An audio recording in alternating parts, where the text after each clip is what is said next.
we sail a little bit high.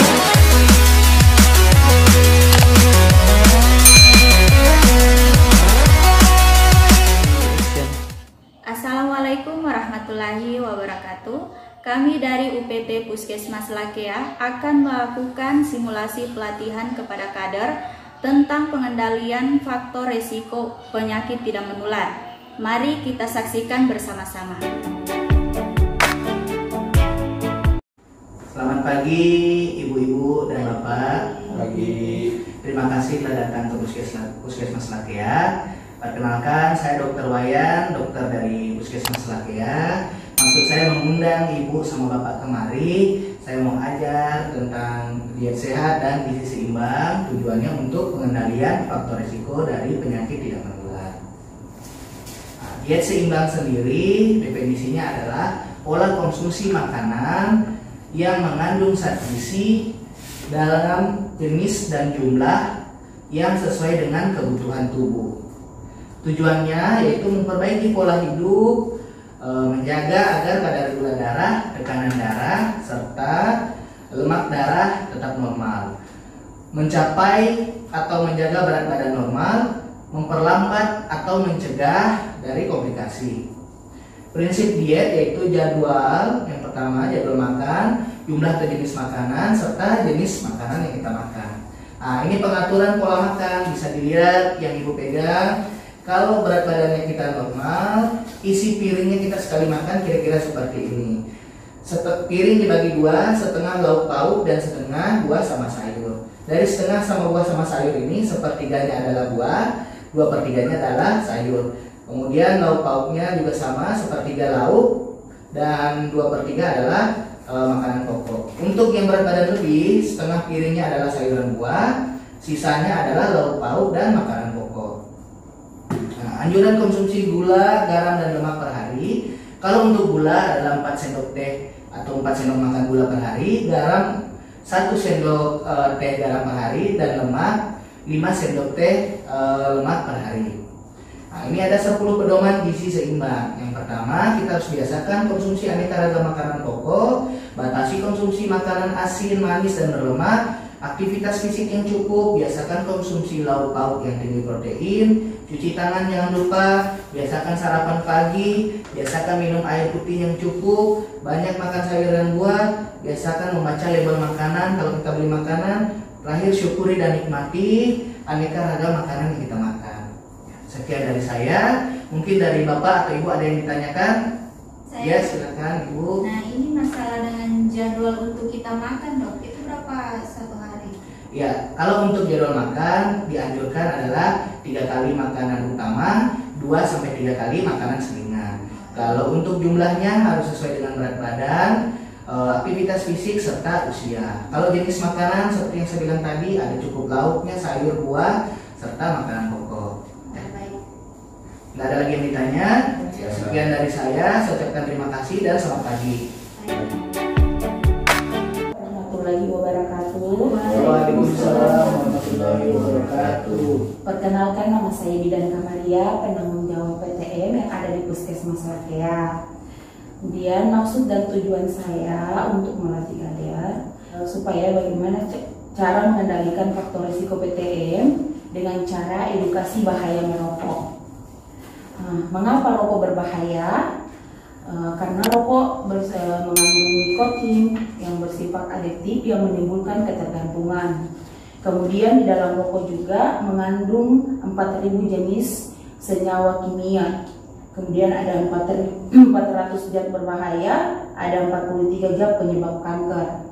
Kemudian juga ada dampaknya penyakit jantung, kemudian penyakit paru, penyakit kanker, diantaranya kanker lidah, kanker usus besar, kanker paru, atau kanker pankreas. Ada gangguan pernapasan, ada impotensi, dan gangguan kehamilan dan janin. Mungkin itu saja yang bisa saya sampaikan. Mungkin ada yang ingin ditanyakan? Saya. Ya, silakan. Nah, ini bagaimana kalau ada pasien yang bertanya tentang cara berhenti merokok? Kalau ada pasien yang bertanya seperti ibu kader, harus ada niat yang sungguh-sungguh, kemudian belajar membenci merokok, sering-sering pergi ke tempat yang beruangan AC, pindahkan semua barang-barang yang berhubungan dengan rokok. Jika ingin merokok, tundalah beberapa menit lagi. Beritahu teman dan orang dekat kalau kita ingin berhenti merokok. Kurangi merokok sedikit demi sedikit, hilangkan kebiasaan termenung atau menunggu. Sering-sering pergi ke rumah sakit agar tahu pentingnya kesehatan. Cari pengganti rokok, misalnya permen, kemudian coba dan coba lagi jika masih gagal. Mungkin masih ada lagi yang ingin ditanyakan? Ibu, misalnya kalau ada yang orang yang tidak bisa berhenti merokok, gimana saya tempat-tempat yang tidak boleh merokok? Di tempat-tempat kayak fasilitas kesehatan, di sekolah, kantor-kantor pemerintah, seperti itu. Mungkin itu saja yang bisa saya sampaikan. Lebih dan kurangnya saya minta maaf. Wabillahi taufiq wal hidayah. Wassalamualaikum warahmatullahi wabarakatuh. Waalaikumsalam warahmatullahi wabarakatuh. Assalamualaikum warahmatullahi wabarakatuh. Waalaikumsalam warahmatullahi wabarakatuh. Perkenalkan, nama saya Sri Sartika selaku promosi kesehatan di Puskesmas Lakea. Nah, maksud saya mengundang Ibu Kader di sini untuk melatih bagaimana cara mengendalikan faktor risiko penyakit tidak menular melalui edukasi aktivitas fisik. Nah, di sini aktivitas fisik itu setiap gerakan tubuh yang diakibatkan kerja otot, rangkah, dan meningkatkan pengeluaran tenaga serta energi. Nah, di sini ada manfaat dari aktivitas fisik, yaitu mengendalikan berat badan, mengendalikan tekanan darah, mengendalikan kadar kolesterol. Nah, fisik ini akan membuat tubuh lebih sehat dan bugar. Nah, ini direkomendasikan latihan fisik dilakukan dengan intensitas sedang sampai dengan berat. Contohnya seperti jalan cepat, bersepeda, atau latihan mengangkat beban. Nah, di sini waktunya dari 30 sampai 60 menit, frekuensi yang dilakukan itu 3 sampai 5 kali dalam seminggu. Nah, untuk sebelum melakukan latihan fisik sebaiknya diawali dengan pemeriksaan kesehatan untuk menjamin keselamatan dan menghindari dampak negatif latihan fisik yang tidak sesuai. Nah, ini hal-hal yang tidak dianjurkan bagi lanjut usia. Nah, ada waktu latihan inti lebih dari 60 menit itu tidak dianjurkan. Kemudian gerakan tubuh yang memantul, menghentak-hentakan atau melompat-lompat itu sangat tidak dianjurkan juga. Kemudian gerakan membungkuk badan ke depan itu sangat tidak dianjurkan. Baik, itu saja materinya. Mungkin ada yang mau ditanyakan? Saya mau bertanya, Bu. Aktivitas fisik yang tepat itu seperti apa? Nah, baik, aktivitas fisik yang tepat itu untuk menghasilkan yang maksimal dilakukan dengan prinsip BBTT. Itu baik, disesuaikan dengan kondisi fisik dan kemampuan agar terhindar dari dampak merugikan seperti cedera. Nah, B kedua itu benar, dilakukan secara bertahap, dimulai dari pemanasan, latihan inti, dan peregangan. Kemudian T, terukur, dilakukan dengan pengukuran intensitas dan waktu latihan seperti dikatakan tadi 30 sampai 60 menit. Kemudian T yang terakhir itu teratur, dilakukan secara teratur yaitu 3 sampai 5 kali dalam seminggu. Baik, sudah paham, Pak? Ya. Baik, mungkin harapannya kepada kader bisa diaplikasikan di Posbindu ya. Ya. Ya.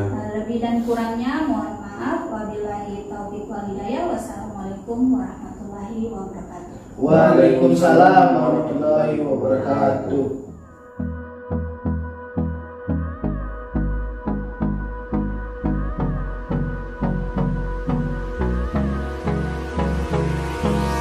Hold me close till I get up. Time is barely on our side.